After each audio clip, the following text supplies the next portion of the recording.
乌克兰可能会把欧盟拖垮，可能会让欧盟进入到一种衰退的加速。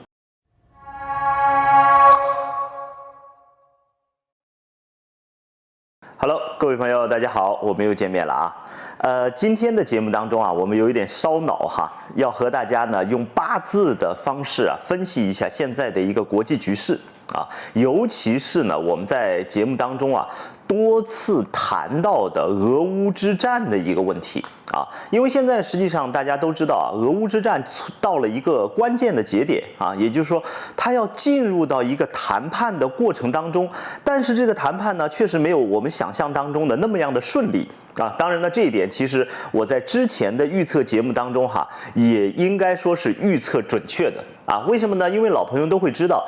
即便在川普已经胜选的时候，我就做过预测啊，我说虽然川普呢信誓旦旦的去说他会在上任之后的1个月促成俄乌停战，但是我觉得这件事情依然难度非常的大。另外一点呢，我们在上一次就是立春这个节气的时候和大家去判断了一些国际局势其实呢那一点当中呢，我们也有一点预测的非常准确就是在这个立春当中我们讲俄罗斯的合相呢合的比较彻底，乌克兰呢虽然有合相，但是合的不是很彻底。所以呢，我是说，在这样的一个月份当中，也就是我们中国人讲的寅月当中是有促和的可能性的。但是从乌克兰的角度来说它的合相不是那么的彻底，是不是会出现一些小矛盾小转变？那么现在来看的话，确实也是让我预测到了因为你现在去看整个这个美国和俄罗斯呢，似乎在这个谈判的过程当中走的会更近一些亦或是在前期呢迈的步伐会更大一些。但是反倒乌克兰这个表现呢，却是向前走了3步，向后退了2步，这个合相并不明显。所以今天呢，我们就是给大家拿了这一张纸上面写的很多，我还是喜欢拿纸去写这个纸上有很多个八字，所以我说是一期烧脑的视频，原因就在此我们要看很多个八字呢来去分析。首先呢，我们要来说一点的就是我认为2025年这个值年卦叫做革卦。我们在去年和今年年初的时候呢，反复的和大家强调这个革卦的问题。我认为这么多年我们来去看值年卦呢，2020年和2025年的这2年值年卦表现的最为迅猛为什么是最为迅猛呢？2020年这个值年卦叫什么呢？叫做地火明夷卦明夷卦是什么？就是太阳隐没然后大地一片黑暗这个时候太阳还没有升起，就是我们说的黎明前最黑暗的时刻。实际上那个时候我们讲就是全世界在雾霾当中、阴霾当中，就是 COVID-19 的阴霾当中让我们看不到前面的路。所以那一年表现出来的就是比较明显，一开年就表现出来了。那么再一个就是这个革卦2025年呢，可以讲一开年就表现出来了你看一开年整个这个世界局势包括川普上台之后他的所作所为应该说给整个世界添了一些新的机会，也添了很多迷雾重重的这样的一种景象所以你现在去看几个大国，无论是在美国，它的这种变革也是非常明显的。那么在中国也有很多所谓的变革的这样的一些传说那么整个世界因为这个俄乌要达成最终的这个停火，也会发生很多的变革。所以我认为这个革卦表现的特别的迅猛那么在这一年当中呢，我们每一个人都要注意这个革卦。当然关南跟大家讲过了，在革卦之下我说了一个概念叫做不利危强每一个人都要注意这4个字，叫不利危强第二个，从现在的这个表现当中来看呢，今年的这个9星关南也和大家去讲过了，2黑星入中宫，3弼星到西北方向，也就是乾卦的位置上。所以呢，这个中宫和乾卦它都代表的是什么？老大、首脑君王或者是我们所说的男性的掌权者男性的家长好了，我指这样的一些都是要和大家去说呢，你是不是符合这样的一种角色？从各国的首脑上来说，无论是中宫也好还是说西北也好，其实都是凶星入宫。那么这个凶星入宫的话呢，就可以表现为这个所有的男性的首脑都是一脑门子官司我们可以这样去讲。二黑星代表的是病符所以说就代表了掌权者身体健康的问题，这是一个我们在今年的看点。那么三碧星入乾卦，乾卦就代表我们刚才说的那些物象。三碧星代表什么？是非口舌小人官非。所以你看现在的整个世界局势我相信每一个国家的领导人，尤其是男性领导人，这个肯定是一脑门子官司的所以如果说你也符合了这个乾卦这样的一种特色的话，比如说你是男性的领导一个公司里面的领导，你也要注意你的身体，还有一些我们说的是非口舌小人的问题好，那么我们呢今天呢跟大家分析的一个关键点呢，是在于我们用八字去做预测，看一看合和冲的关系然后给大家抛砖引玉。我为什么想这样去预测呢？其实你看，在川普就职演讲的第一天，他所表现出来的是对中国的一种相对的温和并没有表现出说对中国怎么样。但是在那一次之后，关南就做出了一个预测。我说什么？我说川普的八字本身和中国建国的这个八字怎么样的？是相冲的，就是本质上是相冲的。所以虽然他那一天的演讲表现出来的是温和，我依然判断的是2025年中美之间的这种摩擦，这种我们说的贸易战也好是一场大戏因为它是本质上是冲突的。所以现在来去看的话，确实也可以应验我们之前的这样的一个预测。那么我们就跟着这样的一种预测思路来看一看，美国现在和俄罗斯和乌克兰包括和欧盟之间的这样的一个关系，我们来看一看怎么样做出一个判断来。首先呢，我们拿出川普的八字来你拿出川普的八字来的话呢，我们也是放到屏幕下方就是丙戌甲午己未己巳这个已经在这几天节目当中反复出现了好了，那么这个时候我们再拿出来普京的八字和泽连斯基的八字，先以川普为中心看一看他和普京还有泽连斯基两个人到底哪一个人更情投意合那么这种情投意合呢，我们可以这样去讲，也就是说，如果假设他们作为一种合作伙伴的话，从人的角度上来说，哪一个走得会更长远，哪一个合作的基础会更稳固那么拿出普京的八字了，是壬辰己酉和丙戌。那么普京现在走的大运呢是丁巳大运，今年又是乙巳年那么普京今年就是大运犯太岁好就好在普京其实是过了2024年的一个重大考验了因为2024年他是又犯太岁又冲太岁过去了基本上算是顺利过关今年呢小小的这个大运犯太岁呢，我认为问题并不是那么的大今年的压力主要是在泽连斯基，等一会儿我们去讲那么我们拿出普京和川普的八字来去看的话呢，你就会发现他们之间有没有冲突的点呢？实际上是有冲突的点因为从最简单来讲，川普属狗的，普京是属龙的，他俩之间就是一个生肖上的六冲关系就是龙和狗相冲吧，辰戌相冲那这就是一个冲的。好了，那么从这个冲的之后，我们再看他俩之间有没有合的呢？你会发现有一点相合的为什么呢？因为这个川普是甲午月出生的，普京呢是这个丙戌日出生的，这个午和戌呢它是一个合的，就是寅午戌三合。你看这里面有一个合了这个是一个好事那么另外一个，这个川普我们大概是有他出生的时间，就是乙巳时。这个巳时呢和普京的这个酉月他是己酉月出生的，所以这个巳和酉呢又是一个相合的。所以你会发现呢，在普京的这个八字和川普的这个八字当中呢，它实际上呢是有合有冲，并且合是两个。如果说结合了川普的大运的话，他现在走的叫壬寅大运如果说是个壬寅大运的话，我们刚才说的午和戌之间的合就可以构成寅午戌三合。所以如果说从这个冲合的角度来看，一个冲啊，两个半的合，我们可以这样去讲。好了，那这是普京和川普的一个情况。那么我们再看看泽连斯基他和川普之间的一个状况。泽连斯基的八字呢是丁巳、癸丑和丁亥。那么他现在走的大运呢是戊申大运，今年呢是乙巳年。那么我们为什么说今年的压力交给泽连斯基呢？去年是普京，今年就是泽连斯基了。因为泽连斯基是属蛇的，今年是本命年犯太岁就可以这样去讲那么另外一个呢，泽连斯基生的这个日子叫丁亥日，今年呢还是巳亥相冲。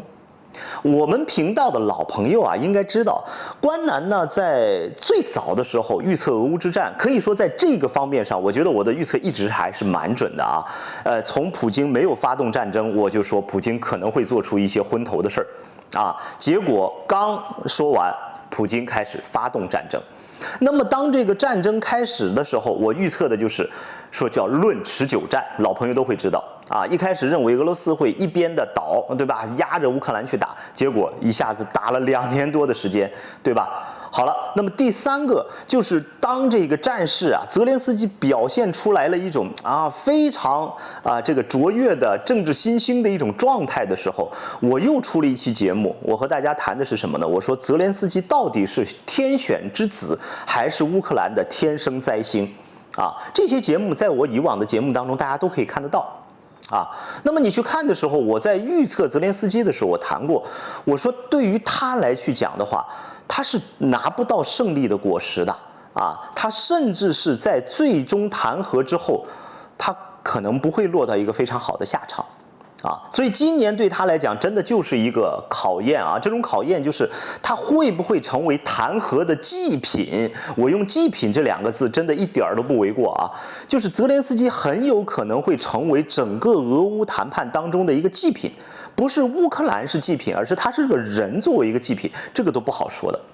因为今年对他的考验特别的大。好了，那么回过头来说，川普的八字其实和泽连斯基的八字当中合的多吗？其实合的并不多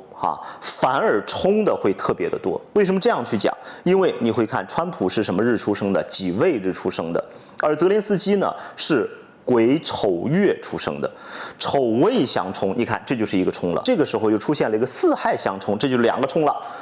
如果说结合着泽连斯基的大运和川普的大运再去看的话，又出现了一个什么寅申相冲那大家自己去看，我们都把这个八字放在屏幕下面了。所以你会发现，如果作为一个人的角度了，排除国家排除这个国家利益的角度来说，川普更愿意和普京去谈判而不是表现为他愿意和泽连斯基去谈判。所以这是从人的角度，各位你要清楚我们现在所讲的这个维度，就是我们从每一个人的角度来讲。换句话来说，也就是说，当川普在选择合作伙伴的时候，排除国家利益来讲，他依然是选择的是普京，而不会选择泽连斯基。好了，这是第一个层面的分析。我们说这个烧脑就烧脑袋，我们先从人的角度来去做分析。那么另外一个，我们要从国家的角度来去做分析。那么这个国家的角度来去做分析的话呢，实际上美国的这个八字呢，我们在上一期节目当中也给大家打出来过我们再给大家打一下，就是丙申、甲午和乙丑在这8个字当中实际上我们要来看一看美国和俄罗斯和乌克兰和欧盟，就是国家和国家层面的这个对比我们首先来看一看美国会不会和欧盟闹翻从这样的一个角度上来讲呢，美国我认为不会和欧盟闹翻为什么这样去说呢？因为欧盟的八字是什么呢？欧盟是癸酉、壬戌、丙戌我们也把它美国和欧盟去做一个这样的一个对比那么这个时候我们能看到的是什么呢？美国是甲午月出生的，午和戌是相合的，3合中的半合然后另外一个呢，美国是己丑日出生的，欧盟是什么？癸酉年出生的，丑和酉怎么样？也是相合的。所以你会发现呢，实际上美国和欧盟它实际上是底层的一个相合的状态，也就是说从国家层面上来分析的话，他们是有依存度的是要有相互的这种联系的。所以尽管现在美国所表现出来的就是我要趁机怎么样教育一下你欧盟这些国家，你不能让我上战场，不能让我出钱出人出力，对不对？你们作为一个被保护的对象但是底层人家还是联系在一起的就亲兄弟打，但打不断这种血脉的关系那么第二个，我们来看美国和俄罗斯呢，那这个俄罗斯的这个八字呢，就是辛未然后庚子和己巳。那么这个时候我们会发现一个问题，就是美国是甲午月出生的，然后俄罗斯是庚子月出生的。那么这个时候庚子和甲午怎么样？天冲地冲那么这种冲呢，其实就从月令的角度来说，冲的力量非常的大就像我们在上一期讲马斯克和这个美国的这个八字相冲的状态是一样的，天冲地冲这种力量冲的就是特别的大的所以就足够了，这一点都足够了更何况还存在着一个什么呢？就是丑未相冲美国出生的这个日子和俄罗斯出生的这个年份又是一个丑未相冲，所以两对冲。所以现在还有一个问题也是呢，盛嚣尘上就是说现在美国呢表现出来的就是联俄抗中就联系俄罗斯来去抗击中国。那么这件事能不能做呢？我认为短期内呢不是没有这种可能性，但是如果说从长期的角度来看，美国和俄罗斯成为战略合作伙伴然后来去做出一些大事来，我觉得这种可能性也不是很大。也是一样，底层国家之间的这个矛盾呢，可以说是不可调和的，它冲的力量也非常的大所以这一点也非常的重要，也能看出来呢，我们说之间的这样的一种关系你说短期可以达到制衡中国的这样的一个作用，我觉得有可能，但是从长期来看，可能性并不大所以在整个的这个博弈当中，中俄、中美和这个我们说的俄美之间的这个三角的这个关系应该在今年来讲还是叫瞬息万变。我们绝对不能从现在的表面上来说就判断一定是什么呢？尘埃落定，我觉得还不是尤其是从这个八字上来去说，我觉得美国和俄罗斯达成长期的合作这种可能性并不是很大好，那么再有一点就是这个美国和乌克兰之间的这个八字这个乌克兰的这个八字呢是辛未、丙申和丙寅乌克兰今年走的这个大运呢是癸巳大运那么首先呢，我们要说这个美国和乌克兰之间呢有没有冲呢？是有冲的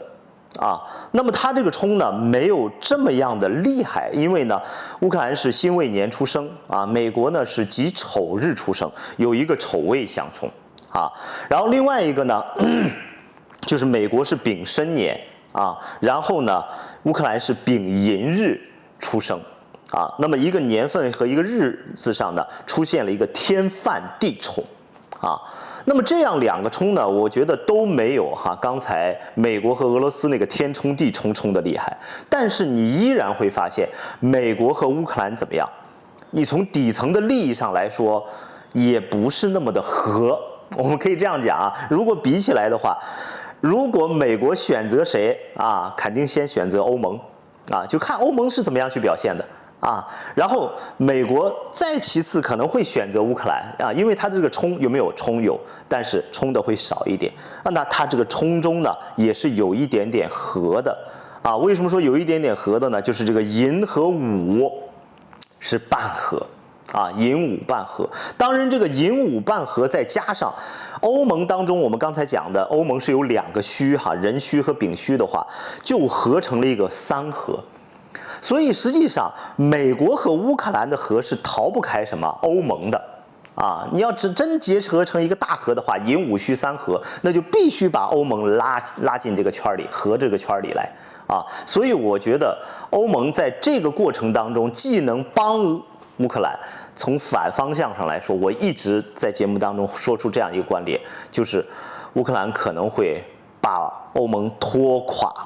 当然这个垮是打上引号的了不一定真正的拖垮，但是可能会让欧盟整个国家怎么样呢？进入到一种衰退的加速所以我一直在说，欧洲的整个的国家很多的国家，不能说整个，很多的国家在进入到一个衰退运当中，而乌克兰其实可能会成为一个加速的因素在，所以呢，这个时候我觉得乌克兰现在再去找欧盟去抱团的话，当然这个是泽连斯基的一个明确的选择，或者是无奈之举。但是从八字上来说，他又必须这样去做。而且美国最终呢，怎么样对待乌克兰，其实也会和欧盟好好的去谈。谈出他们之间的共同利益最大化之后，才能够去伸手帮助乌克兰。因为我刚才已经去讲了，就是说，针对于整个这个八字当中现在来看最弱势的，我们不是从这个国家的人群经济来去考虑，而是从八字来去考虑的话，最弱势的泽连斯基和乌克兰，他们捆绑在一起，真的是最弱势的。为什么我要这样去讲？你看，我们在节目当中一贯都是和大家去讲，泽连斯基今年是什么？叫冲太岁，对不对？我说了，他的这个冲的还是很厉害的包括其实今年的年份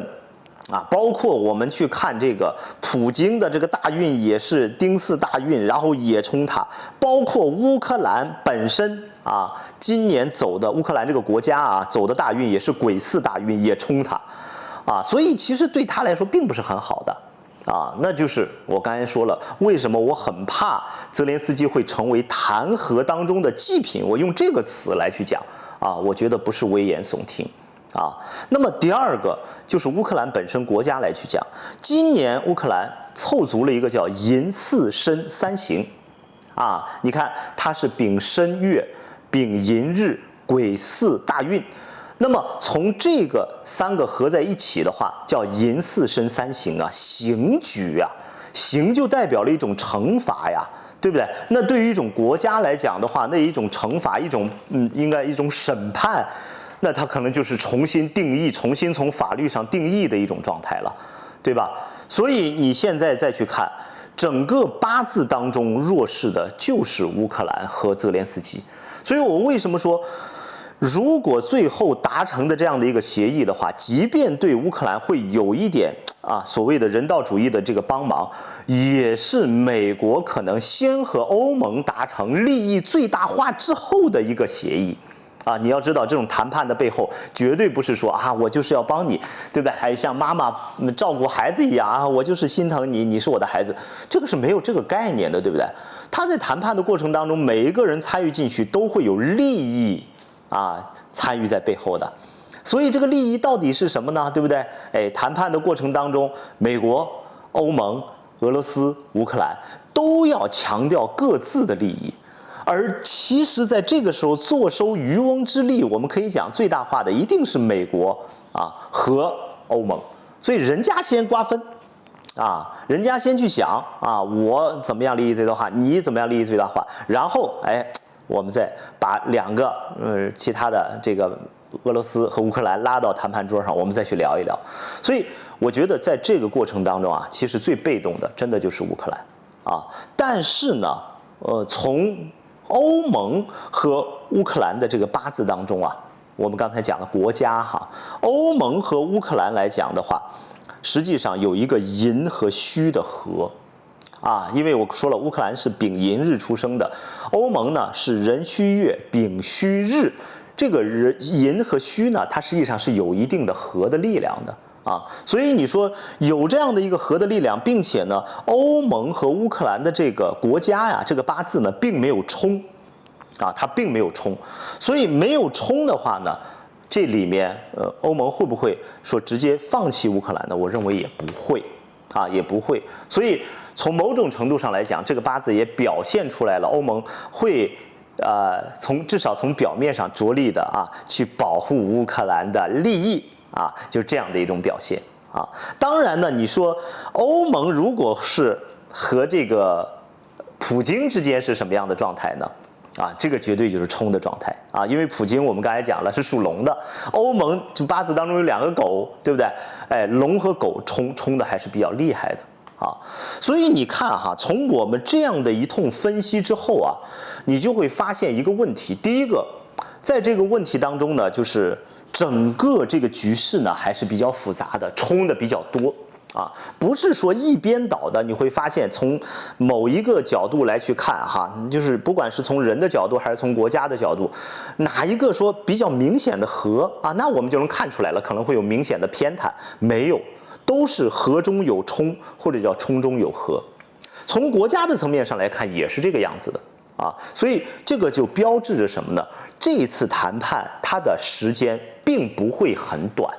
啊，包括我们说所谓的停火协议，不是那么容易能达成的。即便停了火，大家在谈判，还是一种拉锯的状态。这是第一个我要给大家的一个参考点。第二个参考点就是，我真的很怕泽连斯基在这次谈判当中他的个人的安全问题。啊，当然，这种安全问题包括了人身安全问题、身体安全问题和他的政治安全问题。啊，所以本身对他来讲，今年就是一个过关年。普京经受住了考验，泽连斯基能不能经受住考验，这个都是要打上一个大大问号的。啊，所以他不见得是天选之子，有可能真的就是我们说，哎，这样的一个祭品的可能性。啊。所以我那个时候在泽连斯基就是说全世界都在赞扬他的时候，我却泼了一个冷水的原因，就是从八字的角度，我们没有说从其他的这个角度，因为就是一个小市民，对不对？你又不可能对国家首脑有什么样的有色眼镜，所以这是我们讲的第二点问题。第三点问题就是我们能从这个简单的哈，现在只是谈到了4个国家，就是俄罗斯、乌克兰、欧盟啊这个组织，然后再加上美国去看，他们之间的这个矛盾纷争都是很大的。所以今年会不会说整个的国际局势一边倒啊？就川普一上任，美国带头大哥带着全世界，然后团结，然后一块儿去抵抗谁，一块儿去围剿谁，可不可能是这样的？我认为这种也很难形成啊，因为我说了。在美国本身，川普和马斯克他们本身今年都面临着一个什么外部压力特别大的一种情形啊，就是内忧外患呐，也可以这样去描述了。所以能不能一下子带领着全世界完成自己啊叫做美国第一的这样的一个梦想呢，也是很难的。所以表面上来说，川普现在喊出的很多东西都是什么呀？很狠的、很牛的，话说的都是很肯定的。但是你会发现，可能时间长了，他就是这样的一种性格，对不对？我先说出来啊，但是做不做不一定啊，并且是他先说出来之后啊，美国这个法律通不通过也不一定啊，所以他先说什么，我们先看，但不见得一定是这样的一种状况。所以今年呢，这个大国之间的这种博弈